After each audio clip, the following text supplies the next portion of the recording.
It's really remarkable. Every crisis that America is facing now, crisis is the wrong word for it. The right word for it is consequences. They're not suffering any crises, they're suffering consequences, the consequences of their actions, the consequences of decades and decades of vicious, hostile, aggressive, predatory policies all around the world.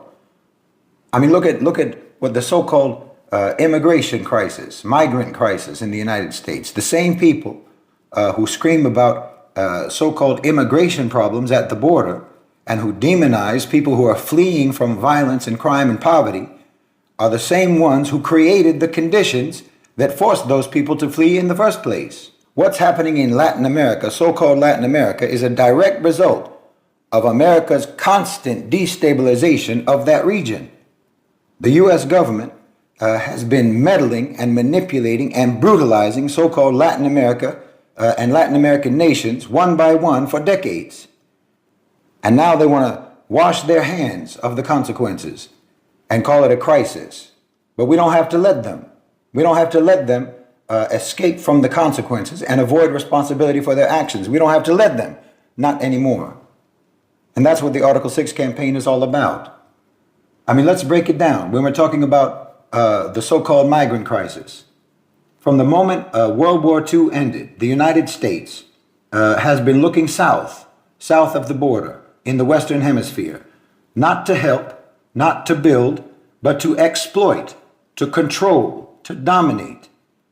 They didn't want independent nations in so-called Latin America. No, they wanted puppets. They wanted governments that would serve American corporate interests and bow to Washington's demands. So what did they do? They went into those countries with their CIA agents, their covert operations, and their dirty money, and they started to destabilize them one by one. They overthrew democratically elected leaders, democratically elected governments like in Guatemala, like in Chile. They backed brutal dictators and military juntas in places like El Salvador and Nicaragua. And when the people rose up, when the people tried to defend themselves and reclaim their rights, what did America do? Did they take the side of the people who were rebelling and revolting in the same way that the American Revolution was their own revolt against tyranny, so-called, according to the myths of American history? No. What they did was train and arm death squads to murder, torture, and terrorize anyone who dared to demand freedom and justice. The U.S. normalized violence, and they flooded that region with weapons. And they weakened state authority all across so-called Latin America, so that no legitimate power could ever stand up to the violence and corruption that they had sown, that America had sown. But it didn't stop there. No, they went further. During the so-called war on drugs, the U.S. government, through its CIA, got into bed with the very drug lords and cartels that they claimed to be fighting. They did more than just turn a blind eye to the drug trade. They allowed it to grow. They helped it grow, as long as it served their political purposes. In fact, they engineered the flow of drugs into American streets. They were more concerned about controlling so-called Latin America than saving lives, than saving even the lives of their own people. But why is that? Because the neighborhoods into which, in the United States, that they were pumping those drugs, that they were sending those drugs, the people in those communities are members of the global majority. They're people from Latin America, so-called. They're people from Africa. They're people from Asia. They're non-white, non-Christian people. They're people from colonized countries. And believe me, when they see you in their country, when they see you on the streets of Los Angeles, or they see you on the streets of New York, or they see you on the streets of Chicago, or Dallas, or Houston, or anywhere else, when they see you on the streets of their cities, they don't see you any differently than they would see you if you were on the streets of Rio de Janeiro, or on the streets of Cartagena, or on the streets of Mexico City, or anywhere else. They see you in their country the same way that they see you in your countries of origin. In other words, as not citizens, they see you as people who are eligible for colonization and brutality and imperialism. They look at the countries that you came from that way, and they look at you the same way when you come from those countries. And what has all this done? It has empowered the cartels. It has allowed these drug lords to become the new rulers of the streets, to operate above the law, because America weakened the very governments that should have been able to protect the people. The cartels now have the weapons that the U.S. flooded into the region, and they use them to terrorize communities, to extort, to kill, and to destroy. That's an American creation. And now the people are running. They're fleeing their homes because they can't live under the brutality of the cartels. They can't live under that any longer. Could you? You know, there's these stories going around supposedly about Venezuelan gangs coming into Colorado and taking over apartment buildings. Obviously, all of that is exaggerated. But could anyone blame the people in those apartment buildings if they fled from those apartment buildings? If they ran away to some other neighborhood? When it happens to you, you understand it perfectly well. When it happens to you, it's a rational thing to do, to run away and to try to find safe haven somewhere else.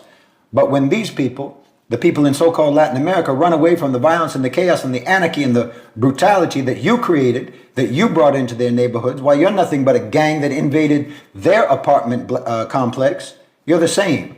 And when they flee, you blame them. They're fleeing from the poverty that U.S. corporations helped to create. They're fleeing from the violence that U.S. policy normalized. And they're fleeing from the chaos that the U.S. government fed for decades.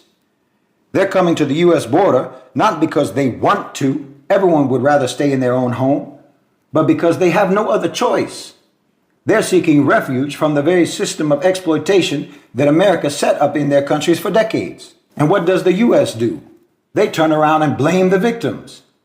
They militarize the border. They criminalize immigrants. They demonize the very people whose lives they helped to destroy. But let's be clear. This isn't a crisis, like I said. These are the consequences of America's actions. This wave of immigration, this violence at the border, is the result of the United States destabilizing so-called Latin America for generations. We need to stop looking at this as a so-called immigration problem. We need to see it as what it is. It's a humanitarian crisis caused by decades of American imperialism. The people fleeing to the United States are not criminals. They're survivors of a criminal system of oppression that was designed, funded, and maintained by the American government. So when they talk about building walls, when they talk about locking up families and children, when they talk about sending people back to the violence and poverty that they're escaping from, don't be fooled. This isn't about security. It's about America refusing to take responsibility for the destruction and the insecurity that they caused in Latin America. You have to stand up and call this out for what it is. You need to demand justice, not just for the immigrants at the border, but for the millions and millions of people in Latin America who have suffered under America's imperial boot for decades. Until the U.S. stops destabilizing nations, until they stop propping up corrupt regimes and training death squads, until they stop treating Latin America like their personal playground, or I should say their personal dungeon, well, this crisis will continue. And this is why we're calling for the expulsion of the United States from the United Nations, because it has been their domination of the United Nations that has enabled them to continue these vile, vicious, violent, brutal, oppressive practices throughout Latin America and throughout the rest of the world with impunity. It's only because they have put under their control the one mechanism, the one institution that has the power and has the mandate to hold them responsible and hold them accountable for their actions.